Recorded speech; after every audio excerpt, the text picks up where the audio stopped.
Hi friends, இது நம்ம வீட்டு முல்லைப்பூச்செடி. இதில் நிறைய அரும்புகள் விட்டுருக்கு ஃப்ரெண்ட்ஸ். இதை பார்த்துட்டு எனக்கு ஒரே சந்தோஷம். பாருங்கள் எவ்வளோ அரும்பு விட்டுருக்குன்ட்டு.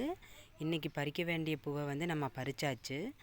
அரும்புகள் பார்த்திங்கன்னா நாளைக்கும் நாளான்னைக்கும் பறிக்க வேண்டிய ஸ்டேஜில் இருக்குது. இந்த பூ தான் இன்றைக்கி பறித்த பூ ஃப்ரெண்ட்ஸ். இப்போ நம்ம இதை கட்டிடலாம். கட்டுறதுக்கு நம்ம நூல் எடுத்துகிட்டு கட்டுறதுக்கு ட்ரை பண்ணியாச்சு. பூ காம்பு நீட்டமாக இருக்கிறங்காட்டிக்கு ஈஸியாக கட்டிடலாம் ஃப்ரெண்ட்ஸ். பாருங்கள் எவ்வளோ பெரிய பூவாக இருக்குன்ட்டு. நான் இப்போ உங்களுக்கு கட்டிட்டு காட்டுறேன் ஃப்ரெண்ட்ஸ். பூ ஈஸியாக டக்கு டக்குன்னு எடுத்து வச்சு கட்டுறதுக்கு ஏதுவாக காம்பு நீளமாக இருக்குது. பூ இப்போ கட்டி முடிக்க போகிறேன் ஃப்ரெண்ட்ஸ். பாருங்கள் எவ்வளோ முளை வருதுன்னு பார்க்கலாம். நான் ஊருக்கு போயிட்டேன். அப்போ நான் வீட்டில் இருக்கும்போது கொஞ்சம் தான் பூத்துட்டு இருந்தது. இப்போ நிறைய பூத்துருக்கு. எனக்கே எவ்வளோ முளை வரும்னு பார்க்கணுன்னு ஆசை. கட்டி முடிச்சாச்சு ஃப்ரெண்ட். பாருங்கள் 2 முழத்துக்கு மேலே நம்ம செடியில் பூ நம்ம இன்றைக்கி பறித்து கட்டியாச்சு ஃப்ரெண்ட்ஸ். அழகாக இருக்கா? உங்களுக்கு பிடிச்சிருக்கா?